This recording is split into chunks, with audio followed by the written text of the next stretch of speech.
Bismillahirrahmanirrahim. Assalamualaikum warahmatullahi wabarakatuh.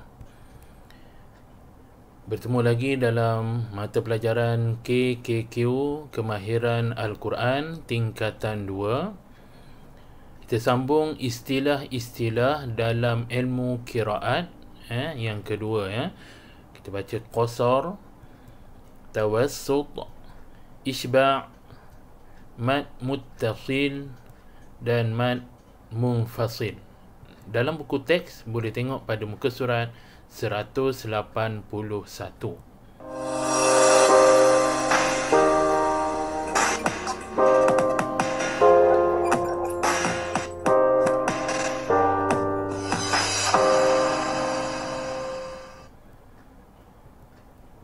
Okey, kita tengok yang pertama iaitu qasar ataupun qasrun ya. Apa dia maksud qasar ya? Qasar ni dari segi bahasa iaitu pendek ya, pendek. Iaitu dengan kita membaca mad kadar 2 harakat ya. Seperti pada mad munfasil, contohnya ya da abi. Jadi da ni kita baca 2 harakat. Ya da abi, ya da abi. Itulah dinamakan sebagai qasar ya. Seterusnya yang kedua tawassut ya, tawassut. Apa dia tawassut? Dari segi bahasa Arab maksudnya sederhana ya. Iaitu kita membaca mad kadar dia 4 harakat dengan kadar 4 harakat jadi sini 4 harakat pula. Seperti pada mad munfasil, contohnya ma'auna. Pada ma ni kita baca dia 4 harakat ma'auna.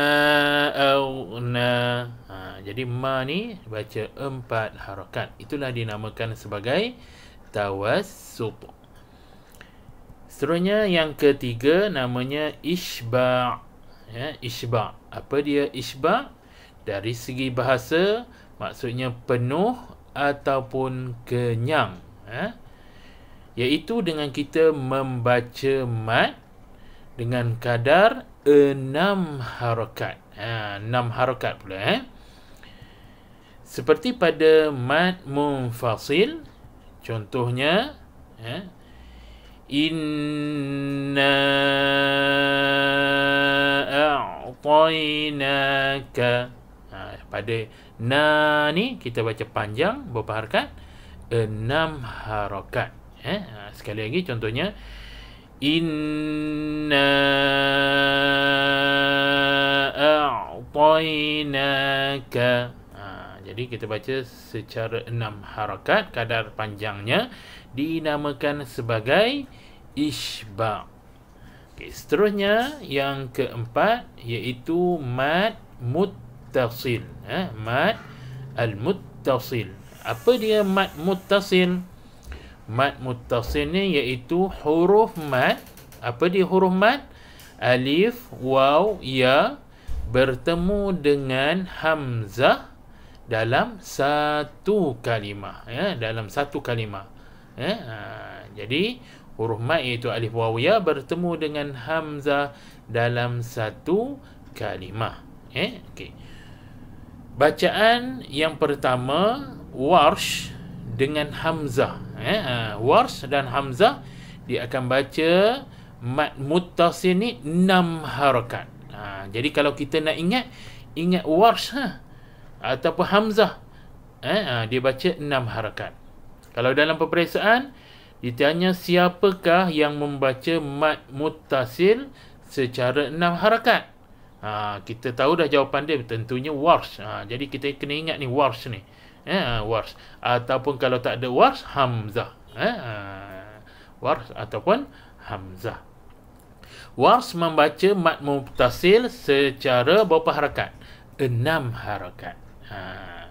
Manakala yang kedua, qura' yang lain semuanya membaca 4 harakat sahaja. 4 harakat qura' lain. Jadi mat muttasil ni tak ada yang baca 2 harakat, ingat. Dia hanya baca sama ada 4 harakat ataupun 6 harakat.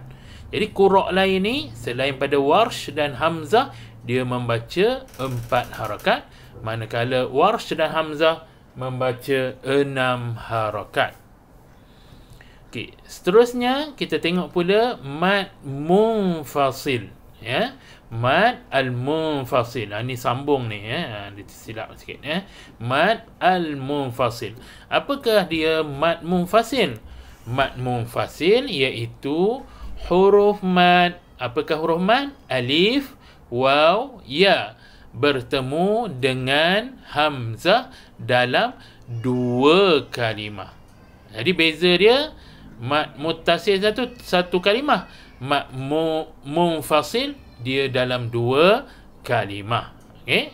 Jadi untuk mad munfasil ni, yang pertama qalun dan juga ad-duri, dia baca 2 ataupun 4 harakat. Qalun, ad-duri baca 2 ataupun 4 harakat. Manakala yang kedua, siapa dia? Ibnu Kathir dengan As-Susi. Ibnu Kathir, As-Susi, dibaca 2 harakat. Kena ingat ni, As-Susi dengan Ibnu Kathir ni. Biasanya soalan dia tanya, Ibnu Kathir lah membaca mad munfasil secara berapa harakat? 2 harakat. Okay. Baik, seterusnya yang ketiga, Ibnu Amir, Asim. Asim ni imam kita. Imam kita. Al-Kisai membaca 4 harakat. Kita pun baca 4 harakat, kan? Jadi mad munfasil ni dibaca 4 harakat oleh Ibnu Amir, Asim dan Al-Kisai. Dan yang keempat, Warsh dan juga Hamzah. Memang dia baca berapa harakat? 6 harakat. Mad munfasil dia baca 6 harakat. Mad muttasil sebelum ni pun Warsh dan Hamzah baca 6 harakat. Jadi ingat, bila 6 harakat ni siapa? Warsh ataupun Hamzah. Jadi kalau mad muttasil ke mad munfasil ke, yang dibaca 6 harakat iaitu Warsh dan juga Hamzah. Kemudian mad munfasil ni pada Ibnu Kathir dan As-Susi ni, kena ingat dia baca 2 harakat. 2 harakat. Okey, saya rasa itu saja. Okey. Seperti biasa, jika suka dengan video ini, jangan lupa subscribe dan tekan loceng untuk mendapatkan video-video yang lain pada masa-masa yang akan datang. Okey, jumpa lagi. Saya rasa itu saja. Assalamualaikum warahmatullahi wabarakatuh.